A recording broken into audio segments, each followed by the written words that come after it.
Hello and welcome दोस्तों, आप सभी का स्वागत है आपके अपने चैनल भागवत टल्क में।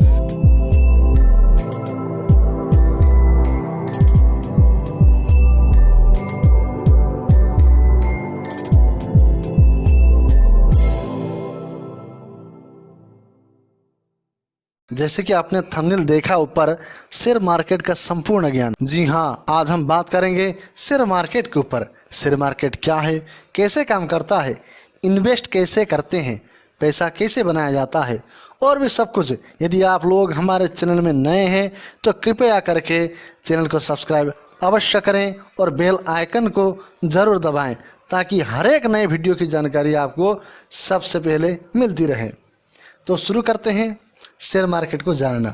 सबसे पहले सबसे इम्पोर्टेंट चीज़, शेयर मार्केट में सबसे ज़्यादा किसी चीज़ की आवश्यकता होती है तो उस चीज़ की नाम है पेशेंट, यानी कि धैर्य की आपको बहुत ज़्यादा आवश्यकता है।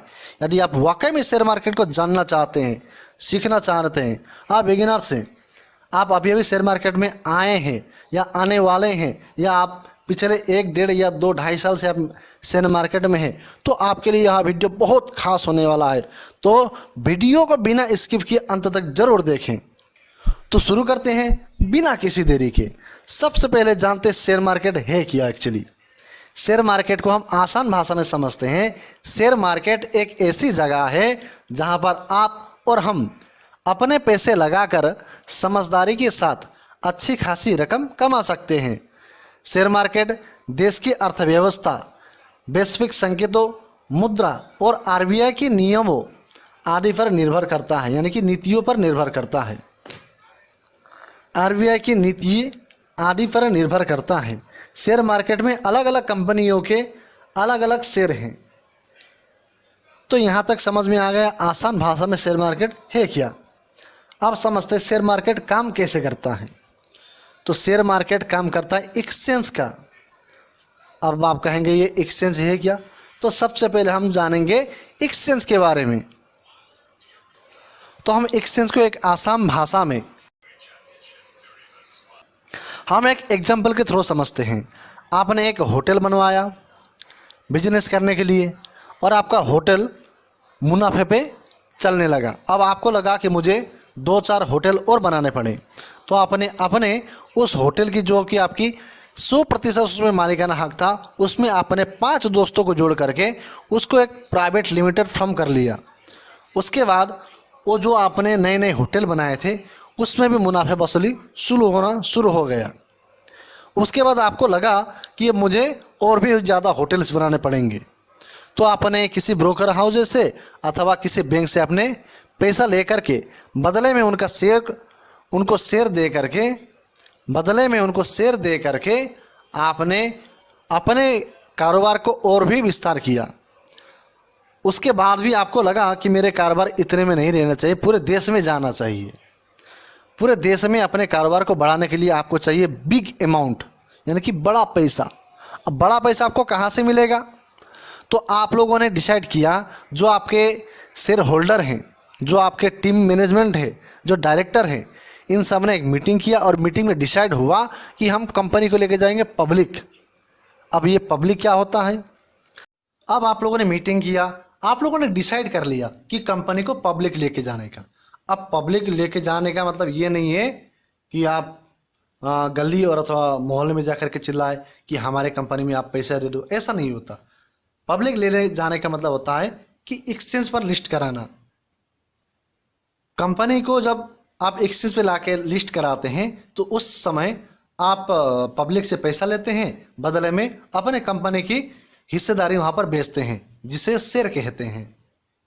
लेकिन आप अथवा कोई भी व्यक्ति अपने कंपनी को जब पहली बार एक्सचेंज पर लिस्ट कराने के लिए जाते हैं तो उसको कहते हैं हम लोग आसान भाषा में आईपीओ, यानी कि इनिशियल पब्लिक ऑफरिंग।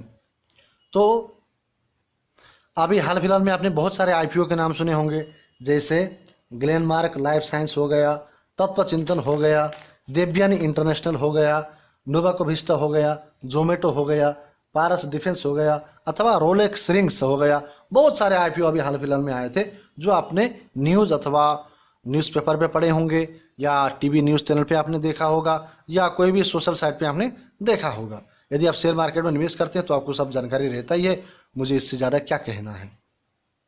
लिस्ट कहाँ पर कराते हैं? तो लिस्ट कराते हैं एक्सचेंज पर। देश में दो बड़े बड़े एक्सचेंज है, जैसे NSE और BSE। NSE यानी कि नेशनल स्टॉक एक्सचेंज, BSE यानी कि बॉम्बे स्टॉक एक्सचेंज। आपकी कंपनी NSE अथवा BSE या दोनों पर जब लिस्ट हो जाती है तो लोग उसमें, जैसे पब्लिक हो गए, FII हो गए, DII हो गए, तो ये सब लोग खरीदारी कर सकते हैं। जब कोई भी कंपनी अपने IPO लेकर के आती है तो IPO 3 कैटेगरीज में बांट दिया जाता है। पहला होता है रिटेल, यानी कि रिटेल इंडिविजुअल इन्वेस्टर। दूसरा होता है HNI यानी कि हाई नेटवर्थ इंडिविजुअल। और तीसरा होता है QIB यानी कि क्वालिफाई इंस्टीट्यूशन बायर्स अथवा इन्वेस्टमेंट में कहते हैं। इसके बाद होता है, जैसे मान के चलिए आपकी कंपनी की IPO आई, किसी व्यक्ति ने अप्लाई किया और उस व्यक्ति को, जैसे रामू ने अप्लाई किया और रामू को अलॉटमेंट मिल गया। और जैसे कि मान के चलिए बहुत सारे लोग IPO में केवल प्रॉफिट बुकिंग के लिए ही अप्लाई करते हैं, ज़्यादातर मामलों में यही होता है। लॉन्ग टाइम के लिए IPO में कोई भी व्यक्ति इन्वेस्ट नहीं करता, पहले उस कंपनी को देखते हैं उसके बाद ही उसमें एंट्री लेते हैं। तो IPO आने के बाद जब व्यक्ति को अलॉटमेंट हो जाता है, जैसे मान के चले रामू को अलॉटमेंट हो गया, जब रामू उस IPO को बेचना चाहेगा तो जिस कंपनी से उसने IPO लिया है तब बीच में वो कंपनी का ज़्यादा लेन देन नहीं होता। अब उसको देखने के लिए बनाया गया है सेबी यानी कि security and exchange board of India, यानी कि इसकी स्थापना भारत सरकार ने 12 अप्रैल 1992 में की थी। यही अब पूरा इस लेन देन को देखता है।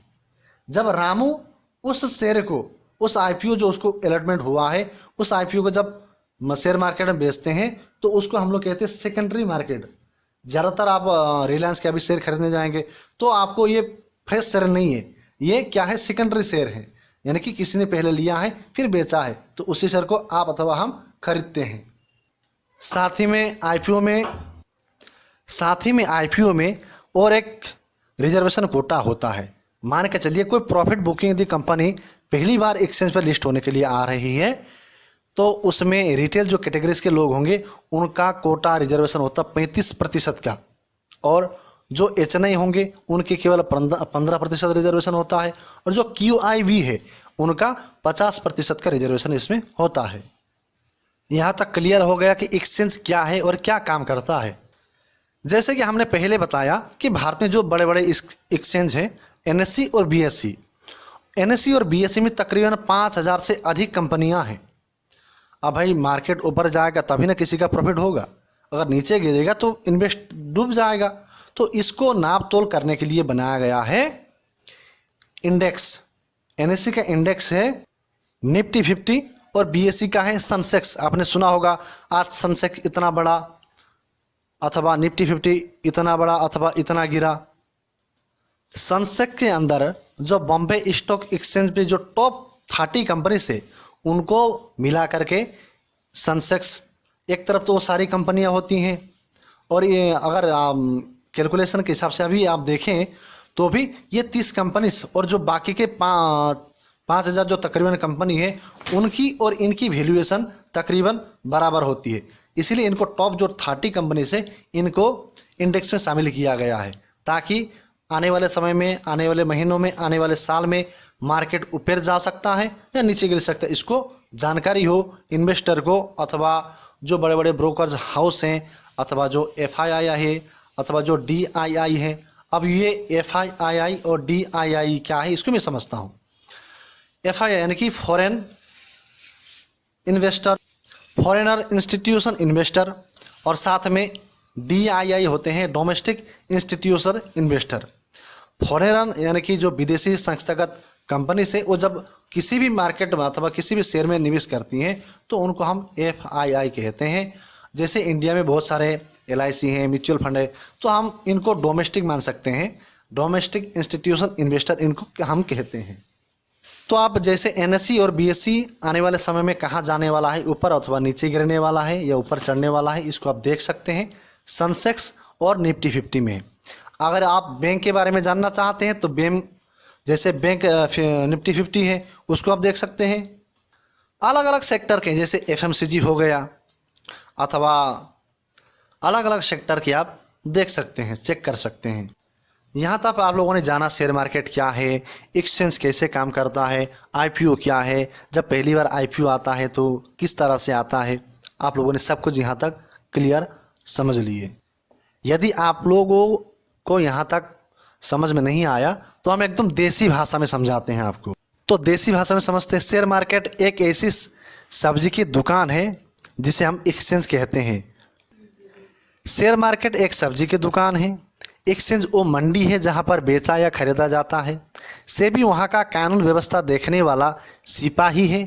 NSE और BSE मंडी का नाम है जहाँ पर आप जो सब्जियाँ अथवा कोई भी प्रोडक्ट आप लेते हैं उनको नाप तोल करने के लिए निफ्टी 50 या सेंसेक्स तराजू आप कह सकते हैं, जिसे आप बाज़ार की संतुलन कह सकते हैं, जिसे आप बाज़ार की संतुलन देख सकते हैं। आने वाले समय में भाव बढ़ेगा या गिरेगा। HNI और QI भी वहाँ के उस मंडी के होलसेल ग्राहक हैं, माल उठाने वाले हैं। और RII यानी कि रिटेल इंडिविजुअल इन्वेस्टर वहाँ का फुटकर खरीदारी है। और जो शेयर है वह मंडी के अंदर के दुकान है जो आपसे माल खरीदवाता है और बेचवाता है। वो आपको उसको हम ब्रोकर अथवा दलाल कहते हैं, यानी कि ब्रोकर ही कह लीजिए। जैसे कुछ फेमस ब्रोकर हैं, जीरोधा हो गया, अपस्टॉक हो गया, अभी हाल ही में बहुत फेमस हो रहा है ग्रो ऐप हो गया, सिक्योरिटी हो गया, एक्स्ट्रा एक्सेट्रा सब सारे चीज़। मुझे लगता है यहाँ तक आप लोगों ने बहुत अच्छी तरह से शेयर मार्केट को समझ लिए। अब आगे बढ़ते हैं। अब इतने सारे 5000 से भी अधिक बाजार में शेयर हैं तो किस में हम निवेश करें, कौन सा शेयर खरीदें? तो सबसे पहले तो आपको चाहिए एक डीमेट अकाउंट।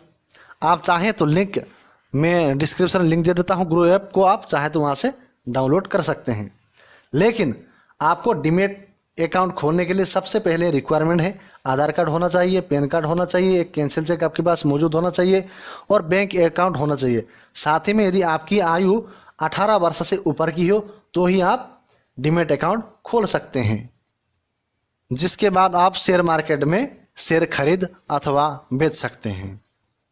जब आप डीमेट अकाउंट बना लेंगे तो उसमें आपको पैसा ऐड करने का ऑप्शन मिलेगा। पैसा ऐड करेंगे उसके बाद आप ट्रेड कर सकते हैं अथवा डिलीवरी में उठा सकते हैं अथवा फ्यूचर आने ऑप्शन भी आप चाहे तो कर सकते हैं। इसको हम दूसरे वीडियो में पार्ट 2 में समझेंगे। जैसे हमने बताया डीमेट अकाउंट आप खोलते हैं, जिसमें भी आप डीमेट अकाउंट खोलते हैं, जैसे मान के चलिए जीरोधा हो गया, एंजल ब्रोकिंग हो गया, ग्रो हो गया, कोई भी ऐप क्यों ना हो, ये ब्रोकर होते हैं जो आपको शेयर खरीदने में या बेचने में मदद करते हैं। कोई भी व्यक्ति शेयर बाजार में अपना बहुमूल्य धन क्यों निवेश करता है, तो उसका उत्तर है अपने पैसे को बढ़वाना चाहता है, यानी कि बढ़ाना चाहता है। लेकिन होता क्या है, ज़्यादातर मामलों में अपने निवेश किया हुआ पैसा भी लोग डुबा देते हैं। उसका मुख्य कारण है एजुकेशन ना होना।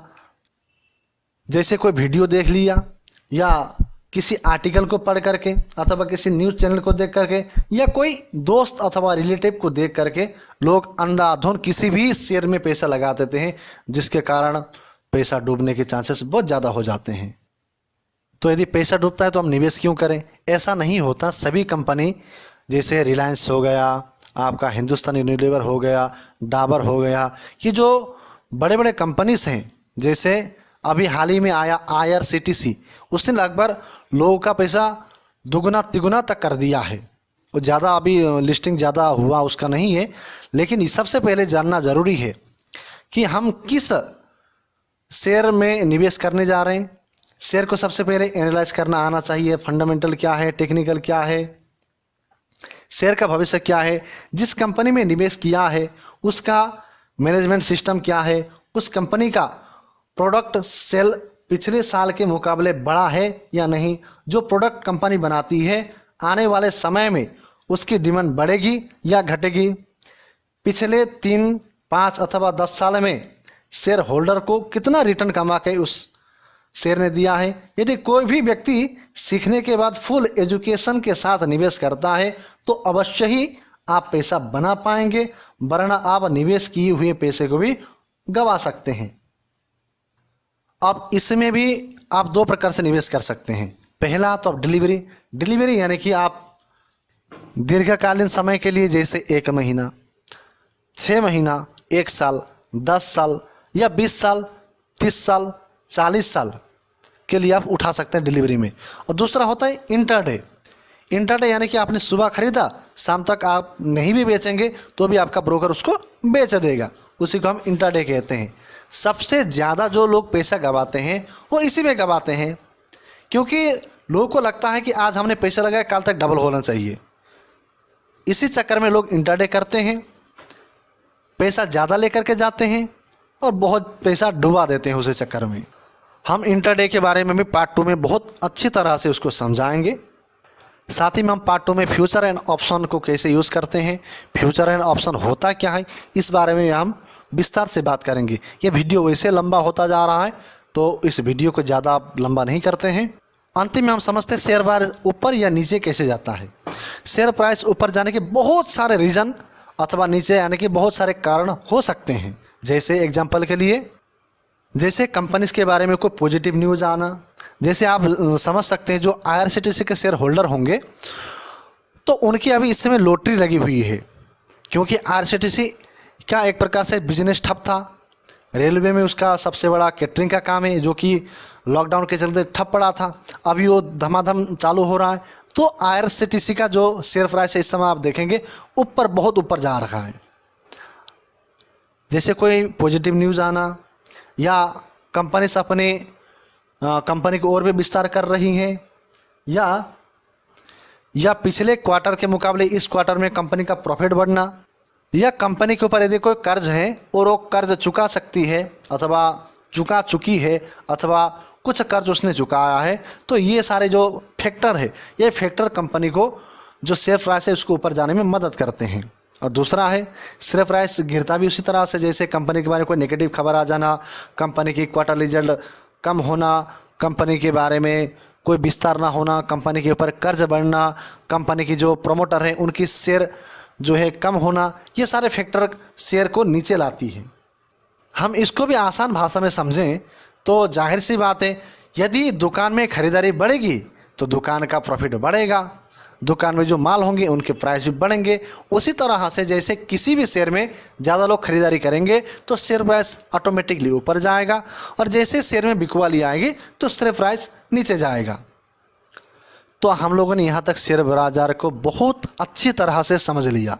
अब हम पार्ट 2 में आपको FNO यानी कि फ्यूचर एंड ऑप्शन, इंटरडे के बारे में सिखाएंगे और बताएंगे भी।